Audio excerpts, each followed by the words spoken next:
Good afternoon, my dear friends. How are you? It's Immanuel again from Belgium. It's a wonderful Saturday afternoon. I'm out here in my old spot with the bands. All right, so let's talk about what's been happening in Ukraine, in Iran, the United States. As you know, if you saw my last live stream last week, you probably saw that the Iran war had kicked off with the United States. In the meantime, over the last 1 week, the Iranians and the United States have been going at it in a very harsh way. Iran has been bombed heavily in various sites, from nuclear sites to underground bases where they store their ballistic missiles. On the other hand, Israel has been attacked. Iran has successfully deployed its Shahed fleet of drones all the way out to Saudi, Bahrain, UAE, Qatar. A lot of oil facilities have been damaged. A few tankers have been damaged at the Straits of Hormuz. The Straits of Hormuz remains closed, which therefore led to over a $20 increase of prices in oil over the last, let's say, 1 week. It went up from 65 to 80 on Monday last week, and then by the end of Friday it was over $90. The price of Urals crude also went up. So even while this was going on, we already heard in February India bought more oil from the Russians, almost 6% more, and they were expecting to buy a lot more now, since the prices have been rising and Russia remains one of those stable suppliers for India, for China. And so nobody's going to stop India. There has been a waiver of some sorts from the State Department for India to be able to purchase more oil, but that's not happening. You don't need an approval from the United States. Most trade between India and Russia already happens in rubles or rupees. Therefore, they can ship oil and trade between each other without flagging any of the Western systems for banking, for insurance, finance, etc. So this doesn't have an effect on Russia. Actually, it benefits it quite significantly. The price of natural gas has gone up almost 45-50% over the week in Europe. So there's a lot of LNG tankers and oil tankers stuck in the Straits of Hormuz, and therefore it's been very tricky to get certainty in these very uncertain times. Therefore, the strategy, in my opinion, for the European Union actually right now should be to, as quickly as possible, end this war in Ukraine. Now, the amount of Patriot missiles that were used in the first, let's say, 1 week, some are saying over 700 missiles were used. That's almost an entire year's supply, basically. They produce about 600 units a year, I suppose. That's the production rate. A lot of NATO's fleet, NATO's arsenal has been dwindled over the last few years of combat in Ukraine. They have sent a lot of IRIS-Ts, Patriots, SAMPT, Storm, the Star Streak, and NASAMS, and all these different systems, and most of them have been shot. There are still quite a few in action, of course, and they continue to shoot down Russian stuff. But reality is Russia outproduces them. There was a successful strike a few weeks ago at an Iskander facility, apparently. I don't really see the huge impact of it. Ukraine fires far too few flamingos to make actually a difference. The flamingo is essentially not very useful, and I don't think it's going to have a big difference, because let's see, for the 4 or 5 that was used, the Russians dropped anywhere between 5,700 to 5,720 glide bombs in the month of February. The same over 5,700 also in January. So the Russians are capable of hitting Ukraine where Ukraine is really hurting, and that is manpower. Ukraine might have the ability to produce some limited amounts of weapons. They're able to produce these interceptor drones. I don't see their total, efficacy, because we still see Shaheds or Gerons in the name of the Russians. They keep striking Ukrainian positions. We've seen video after video. It happens almost daily basis. So Russia produces an endless number of them. The fact that the oil prices are rising, the gas prices are rising, it gives the Russians a lot of opportunity to improve their finances. So I don't see any major impact on Russia, other than the fact that everybody is going to be benefiting from the high oil prices, especially the Russians. Ukrainians face a lot of difficulties. One of the biggest issues they face is that they do not have the support of Hungary and Slovakia. Mr. Orban is about to be undergo an election again, and a lot of people think he will be thrown out or whatever. I don't know about that. But what I can say is it makes no sense to put somebody worse than Orban. I think Orban is one of the few leaders in Europe who has the capacity to say, well, you know what, let's try to make peace with the Russians. It makes no sense to destroy our own economies. Keep in mind, folks, not that long ago, Germany had the highest bankruptcies in a decade, okay? So let's not pretend that we're having a great time here in Europe. Let's not pretend that we're not over in debt, especially in France, approaching 120 percent of GDP next year. So this is really not sustainable. What we need to do is end the war in Ukraine. That we need to get the Ukrainians to give up the Donbass, and it's over, because now the Druzhba pipeline is turned off. Ukraine continues to be hitting Russian oil facilities, and in the meantime the State Department is lifting sanctions on oil. They want to stabilize this, and I believe Mr. Trump wants to end this as quickly as possible. But for that, they will need to be able to, end one war. Because if you continue to fight both Ukraine and Iran in those areas, you're only making things worse. At some point, this will go even worse, because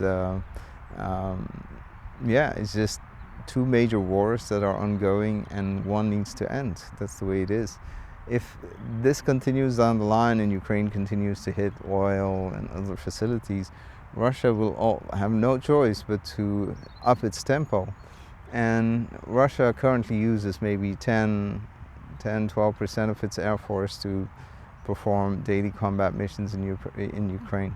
Keep that in mind. That can always be drastically increased to 50% for a period of 2 months, and then Ukraine would be hammered. The fact is, Russians have always had total, command over the battlefield. That's a fact. They're able to inflict a huge amount of damage on the Ukrainians. So if they are able to end this war very quickly, it's better for the Ukrainians, it's better for Europe, so that we don't have to, every 3 months, keep this in mind, Paul Warburg and all these other commentators, Piotr Kurzin and these guys, they have, they talk about, oh look, 90 billion was given, it's enough for 2 years. And then, 3 weeks later, we have to approve another 90 billion. Come on now. Who are we trying to kid here? This war in Ukraine is dog shit, okay? We really need to be focusing our efforts on something else. The longer this war goes on, the more Ukrainians have to be dragged off the streets, okay? This happens daily. There's an endless stream of videos that come from Odessa, Lviv, Kharkov, pick your region, Zaporozhye, where people are constantly being dragged off the streets in front of their families, in front of their babushkas, and you're expecting that somehow Ukraine is winning this war. It's complete nonsense. It's a joke. And if you are the kind of person who takes the Ukrainian figures that they put on their demographics, we killed 12,000 tanks. Meanwhile, Oryx, which is a American or European, OTAN site, they count about 4,000 something. So there's a huge discrepancy between what is reported in Ukraine and what is the reality. They are claiming almost 400 aircraft shot down, 300 helicopters, but in reality, maybe 300 to 400 both helicopters and fighters have been shot down in total. That can be confirmed. The rest is just made up numbers, just like Ukrainian supposed casualties of Russia. Okay, it's very simple. For the last 3 years, Russians have been using on a day-to-day basis anywhere between 100 to 150 glide bombs, that hit precisely in trench lines, bunkers, deployment points. It is it's a firepower overmatch. There is no comparison, my friend. So it's a useless war for Ukraine to keep fighting. If they can get away by giving up Donbass and Russia is able to end it, that's amazing, and freeze the rest of the world, rest of the lines. But if they keep continuing, Russia will go up to Odessa and there is nothing they can do about it. Sure, the Russians will take some casualties. They have about 200,000 killed. But keep this in mind, in Ukraine they have over 250,000 deserted cases of deserters. So there is no math where this is the same, okay? Ukrainian KIA has crossed well over 1.2 million. It's not even a joke. It's a real fact. Just they've used over 130,000 FAB glide bombs in the last 3 years. Okay, if you do the math, and if you add up to about 4 KIA per strike, and at a 90% efficacy, which means 90% of the target hits accurately. And if you assume 3 to 4 KIA, you're looking at well over 400,000 just KIA just from that one weapon type alone. Okay, if you dial that average to 5 KIA per, glide bomb strike, that's over 500,000 KIA. Most of the Ukrainians are just buried under tons of rubble. You're never going to find them, and that's absolutely a disaster. Okay, that's a fact. And then the Russians deployed 12 flamethrowers, multiple rocket launch systems. We've seen those weapons, okay? We've seen them in action every day for the last 4 years. There is no math where Ukrainians are having a fair fight here. So when you look at this, you need to end this war, especially in Ukraine, because now if you continue to both, and then you, especially in Europe, UK, France, Netherlands, and a few others have sent their ships to Iran, that way, to the Mediterranean and to the other side. So how do you think you're going to support two wars? You're going to deplete your militaries, you're going to deplete your ammunition, and you put yourself under serious risk if one of those... See, Iran just needs one hit on a carrier or a principal ship, okay? That's already a huge media victory. Already they have destroyed, by guesstimates, about 3 to 4 THAAD radars. They have destroyed ballistic missile detection systems. They have destroyed, they've caused a huge amount of damage. And God forbid they have these special anti-ship missiles that slip through somehow in a drone swarm and hit one of these principal ships like a frigate or a destroyer. You're talking about a huge media victory, okay? And what happens if a French vessel or a British vessel gets shot? Okay, you're putting yourself in harm's way of this war expanding, especially because you will rip a divide between the Shias and the Sunnis, because Iran is, again, Shia Muslim, and you have Sunnis being attacked right now. So it's a very complicated thing. If we go down this pathway, you will find more misery, you will find more inflation, you will find more war. So it's absolutely making no sense to continue this war in Ukraine. And they need to push the Ayatollah regimes in Iran to give up as soon as possible, because this war is bad for business, at least for most people.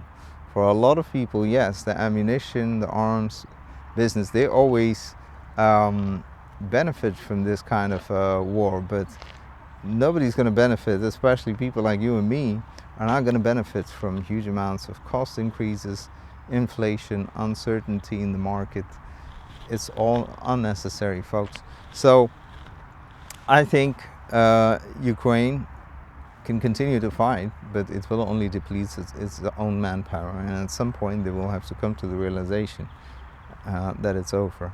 And Iran, well, if Iran doesn't make a deal, they will be pounded. But the thing about Iran is that they have huge amount of proxies in Lebanon, in Iraq, in Pakistan, because they have Shia Muslims in a lot of places, and a lot of people like the Ayatollah. Okay, I have nothing against him. The guy, yeah, he was a brutal dictator. Didn't affect my life in any way. So if he's gone, well, good for the Iranians, I suppose. But you have to consolidate power, without which you cannot get Iran to fix itself. And Iran is just begging for you to have ground troops. Now, if French and Brits and Americans have to go in, this war becomes a short-term operation, a special military operation, to something that's even way worse. Okay.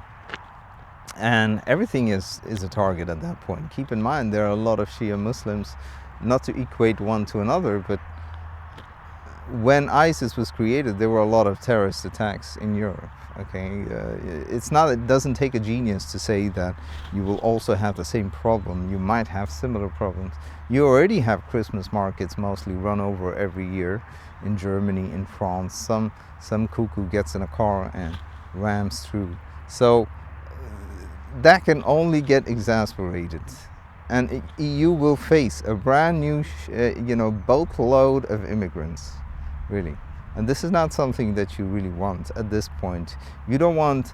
Not only do we have a huge amount of Ukrainians in European Union living in residency, but you would end up having a huge amount of people running from Lebanon, Syria again, if not Syria, from Iraq, from Iran, running to your borders, because that's one of the closest way.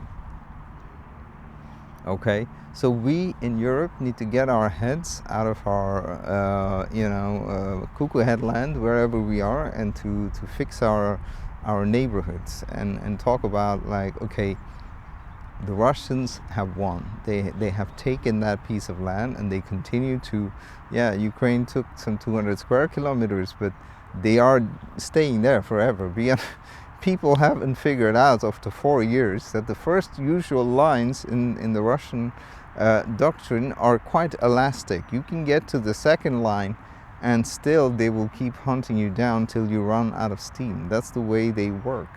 The first line is elastic. They don't even bother fighting you. They will just either take the hits or run away and let you dig yourself deep into that hole where you can not get out of. That's exactly what happened in Kursk. That's exactly what happened in Krinky and other locations, okay? Even during the 2023 counteroffensive, what happened? You see videos of them just running away, like, bye-bye, we're not fighting today, bye-bye, got to go. And then they go and they destroy the enemy wherever. Come on, you are not fighting this war, endlessly. No, you will go broke. You will go broke. Okay, especially because all of you have to pay up 5% of GDP in defense. Okay, you are all living on deficits, especially in Belgium, in Germany. Okay, Germany has a small deficit. I think they all have deficits. They all have huge amounts of debt. They all have falling standards. Okay. Wait times in the United Kingdom for a basic surgery, like a hip or a knee surgery, could be 9 months, 10 months, okay? That's the fucking NHS, and you're talking about going to war in Ukraine, Russia, and come on, and Iran. Stop it, okay? And don't get into the idea that, oh my God, look, Macron, he's making new nuclear weapon. You know, it's very nice, but nobody cares about the French. If you rely on the French for security, that's your choice personally. And it's a waste of time because you already have the US maintaining 6 nuclear bases in Europe. They have enough nuclear weapons to deter Russia from ever using nukes in this part of the world. Okay.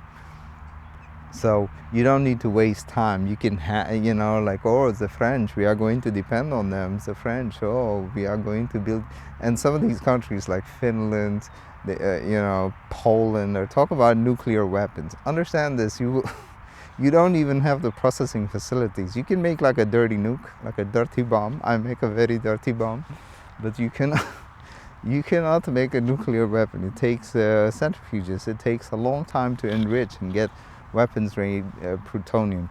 And if some of you pursue that way, you will go head-on with the United States, not even Russia. The United States, which is the hegemon in the world, will not tolerate more countries in Europe developing nuclear weapons. Understand this. They will sabotage you so fast, it will make your head spin. If they can do color revolutions in neutral Ukraine, and they can try to do color revolutions, they tried in India, they tried in Iran, Bahrain, they tried in all sort of places, and they're very successful.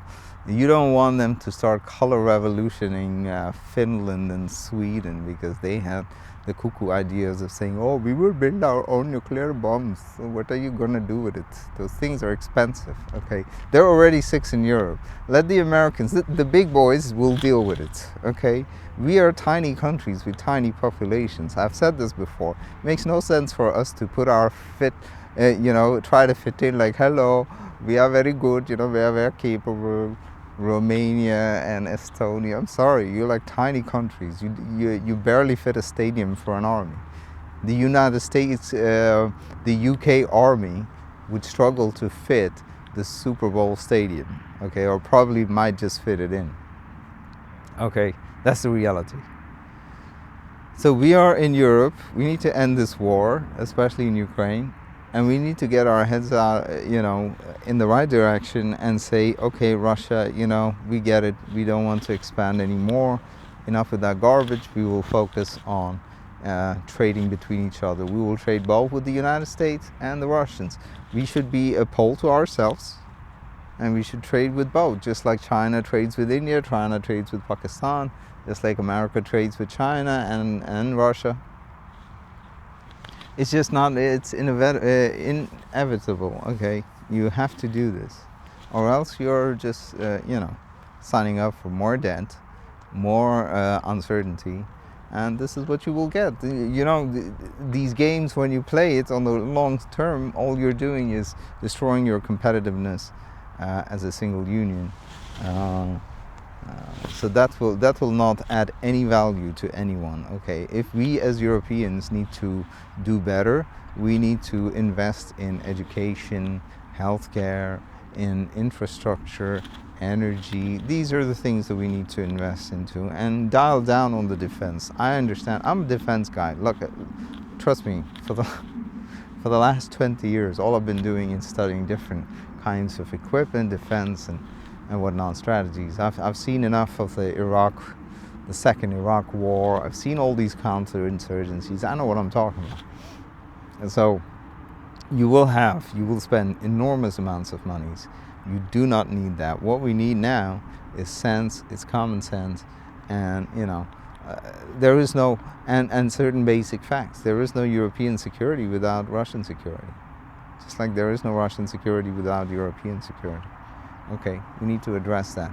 And Russians, you will find, are far more reasonable and actually are quite normal.